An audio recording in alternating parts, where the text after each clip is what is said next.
Assalamu alaikum students. Today we will learn about radicals and radicands. So हम exercise 1.2 complete कर चुके हैं और ये जो टॉपिक है ये एक्सरसाइज 1.3 का है. So आप एक्सपोनेंट्स और पावर्स के बारे में जानते हैं. 4 स्क्वायर इक्वल्स 16, 4 क्यूब इक्वल्स 64. लेकिन आज का जो हमारा टॉपिक है square root and cube root. Okay, ये जो स्क्वायर रूट और क्यूब रूट है ये दरअसल रिवर्स है एक्सपोनेंट का. मतलब अगर आप 4 स्क्वायर मालूम करेंगे तो आंसर 16 आएगा.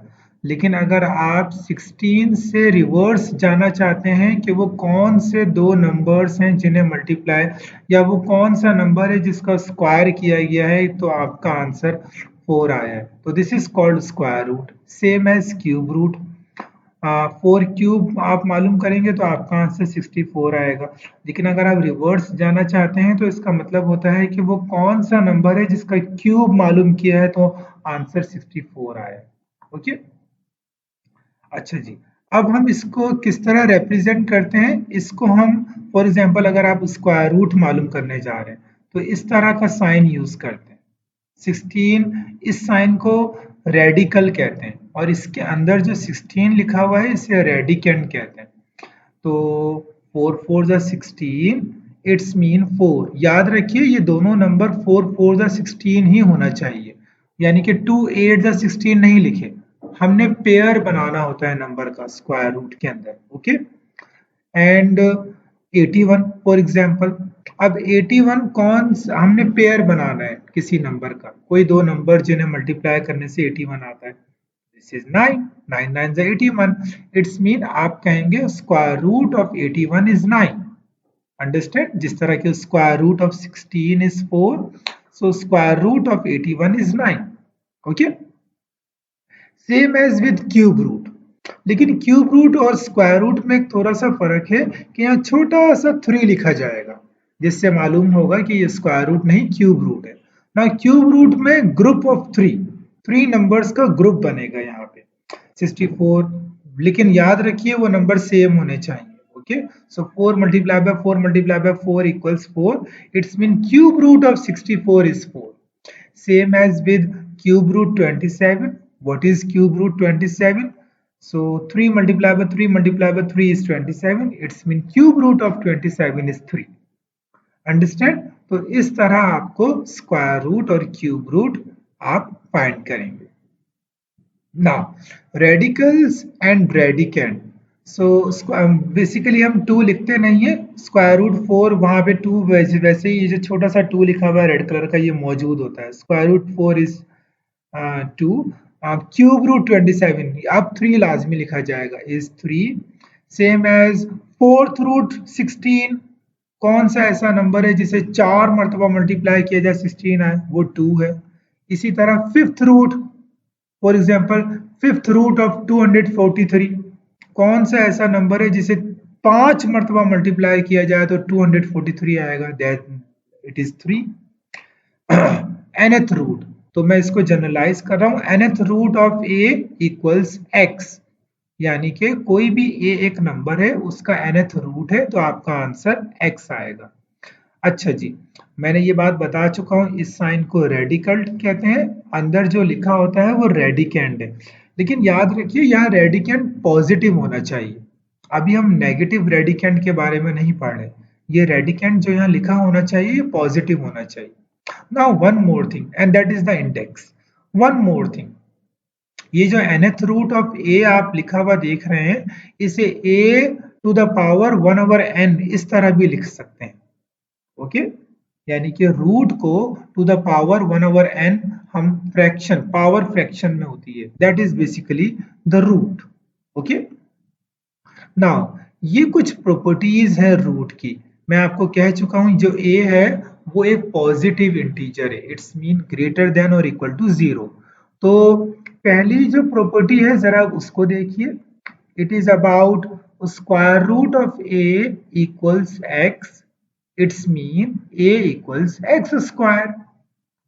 हम ये पढ़ चुके हैं ना कि स्क्वायर रूट ऑफ ए कोई नंबर है 4, तो उसका स्क्वायर रूट 2 होगा। इसका मतलब ये है कि 2 स्क्वायर इक्वल्स ए, यानी कि a equals 2 square. Okay, now this is very interesting property.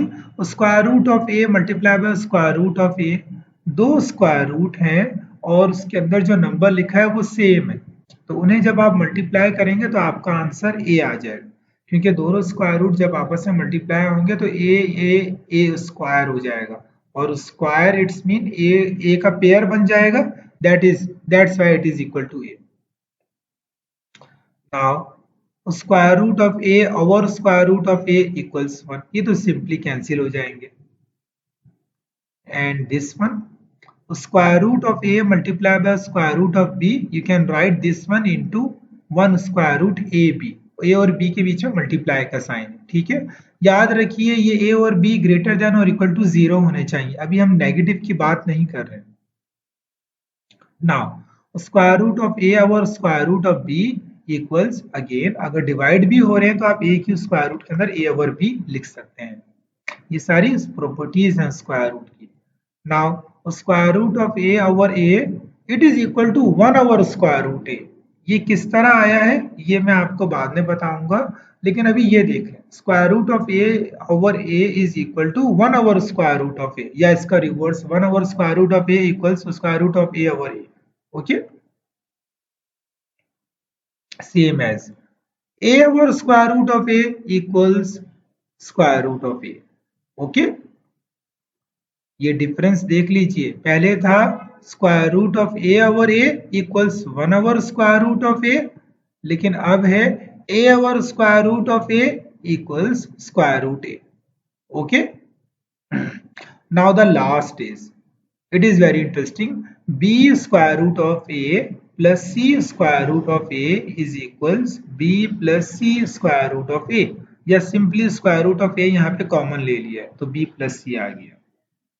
Got it? So these are the properties of square root. Okay?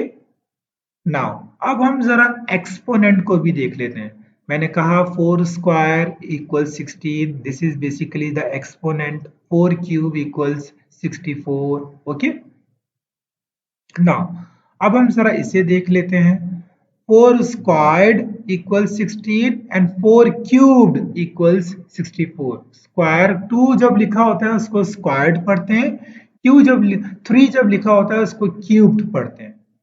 Okay, now 2 square equals 4, 2 cube equals 8।